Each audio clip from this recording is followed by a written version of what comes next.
안녕하세요. 이해하는 부동산의 달수리입니다. 무잉여라고 들어보신 적 있으신가요? 부동산 경매를 접하시는 분들이라면 한 번쯤은 들어보셨을 것 같습니다. 오늘은 이 무잉여라는 게 무엇을 의미하는지, 그리고 사례를 통해서 조금 더 쉽게 다가가 보도록 하겠습니다. 먼저 무잉여라는 것은 말 그대로 남을 가망이 없다, 잉여가 없다 라는 의미를 가지고 있습니다. 본래 경매의 목적은 채권자에게 받아야 할 돈을 배당으로 돌려주는 겁니다. 법의 힘으로 채무자의 부동산을 강제로 매각하고요. 그리고 그 채권자들에게 돈으로서 돌려주는 겁니다. 하지만 배당할 금액이 없다면 경매를 애초에 진행할 이유가 없습니다. 왜냐하면 채권자들이 원하는 바를 이루어 줄 수가 없기 때문입니다. 이와 같이 경매를 신청한 사람이 배당받을 금액이 없는 경우를 무잉여라고 합니다. 그리고 무잉여가 된다면 경매는 기각되어 취소가 됩니다. 무잉여일 경우 경매가 취소되는 이유는 첫 번째로는 아무런 실익이 없기 때문입니다. 신청 채권자가 경매로 인해서 채권을 변제받을 가능성이 없기 때문에 아무런 이익도 없는 이 경매를 진행할 이유가 없습니다. 그리고 두 번째는 다른 채권자들에게 부당할 수 있기 때문입니다. 이게 무슨 말이냐면 다른 채권자들은 경매를 이어나가고 싶어 하지 않을 수도 있습니다. 근데 취소를 하지 않고 진행한다면 말 그대로 본인의 의사와는 다른 반의사적으로 배당을 받게 되는 상황이 일어날 수 있기 때문에 경매는 취소됩니다. 하지만 법원은 경매를 취소하기 전에 경매를 신청한 신청자에게 마지막으로 한 번의 기회를 줍니다. 어떤 기회를 주냐면 바로 채권자 매수 신청입니다. 채권자 매수 신청이 무엇이냐면 경매를 신청한 채권자에게 매수를 신청하는 제도입니다. 어차피 채권자가 받을 금액이 없기 때문에 그냥 이 부동산 너가 사는 것은 어때? 라고 물어보는 겁니다. 그리고 채권자는 이 매수 신청을 통지받은 날부터 일주일 이내에 매수를 할 것인지 아니면 매수를 하지 않을 것인지 답변해야 합니다. 만약에 매수를 하기로 마음먹었다면 매수 신청을 하기 위한 최소 금액이 정해져 있습니다. 이 최소 금액은 경매 집행 비용 더하기 선순위 채권자들의 채권액을 변제하고도 남을 만한 가격을 말합니다. 자, 이게 무슨 말이냐면 먼저 설정된 권리의 채권을 전부 배당하고도 남을 금액으로 매수 신청을 해야 한다는 겁니다. 이 부분에 대해서는 실제 사례를 통해서 조금 더 쉽게 다가가 보도록 하겠습니다. 자, 하나의 사례를 가지고 왔습니다. 해당 사건을 한번 보겠습니다. 이 사건의 경우에는 최저 매각 가격이 지금 3억 6,500만 원이었는데 1회 유찰되어서 2억 5,550만 원까지 떨어진 상태에서 갑자기 경매 절차가 종결된 것을 볼 수 있습니다. 자, 어떤 이유에서 종결이 됐는지 한번 살펴보겠습니다. 먼저 등기부등본입니다. 2021년 1월 25일에 설정된 가압류 KB국민카드에서 설정했고요. 그리고 이 설정된 가압류권자가 경매 신청을 했습니다. 국민카드가 경매 신청을 한 겁니다. 청구 금액은 약 700만 원입니다. 금액이 다른 이유는 이 기간 동안 이자가 붙었구나 라고 생각하시면 됩니다.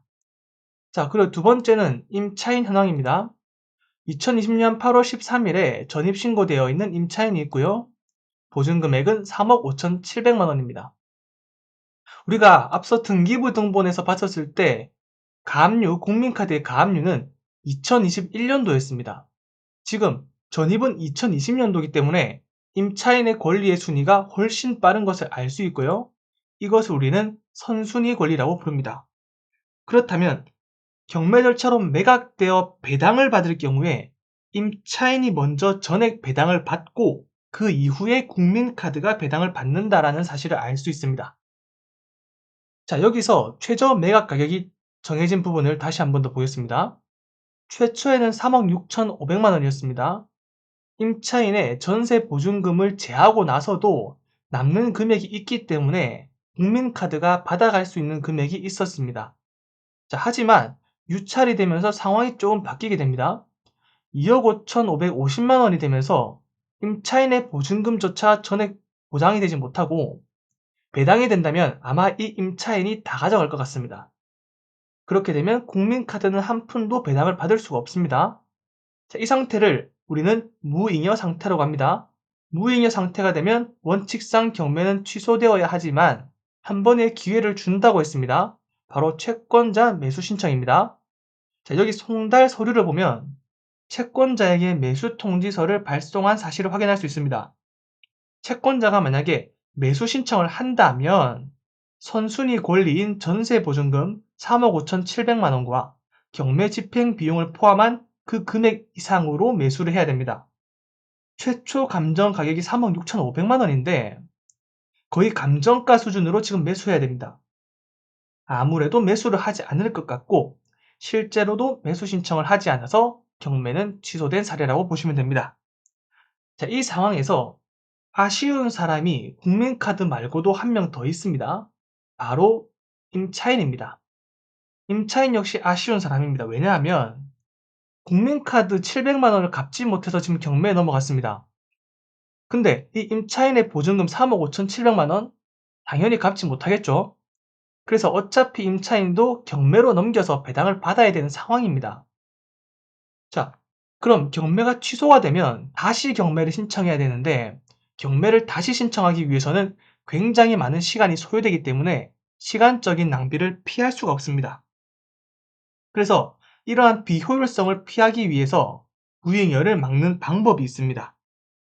바로 중복 경매라는 겁니다. 경매가 취소되기 전에 다른 채권자가 경매를 신청한다면 새로운 경매 절차를 시작하지 않고 여기서 새로운 경매 절차라는 것은 다시 감정 가격을 정하고 임차인을 조사하고 이러한 일련의 모든 과정을 말합니다. 이런 것들을 하지 않고 기존에 있었던 그 사건과 중복으로 그대로 이어서 진행됩니다. 따라서 새로 시작해야 하는 번거로움이 없기 때문에 시간적으로 굉장히 효율적입니다. 단 이것도 배당을 받을 수 있는 채권자가 해야 되는 겁니다. 만약에 후순위 채권자가 중복 경매를 신청한다면 어차피 다시 시작해봤자 배당 못 받습니다. 무효가 또 발생하기 때문에 경매는 또 취소됩니다. 그래서 배당을 받을 수 있는 선순위 권리자만 할 수 있습니다. 앞전 사례로 봤었을 때는 임차인이 새로 할 수 있는 거겠죠. 자, 이렇게 해서 경매 신청 채권자가 배당을 받을 금액이 없는 상태, 무잉여, 그리고 무잉여로 취소되기 전에 법원에서는 채권자에게 매수 의향을 묻는 채권자 매수 신청, 마지막으로 이미 진행 중인 경매 사건에 대해서 또 다른 경매 신청이 있을 경우 기존의 진행 중인 사건 절차에 따라 진행하는 중복 경매에 대해서 알아보았습니다. 자, 앞으로도 제가 부동산 경매에 관한 많은 내용을 전달드리는 달수리가 되도록 하겠으며 도움이 되셨다면 구독, 좋아요 눌러주시면 감사하겠습니다.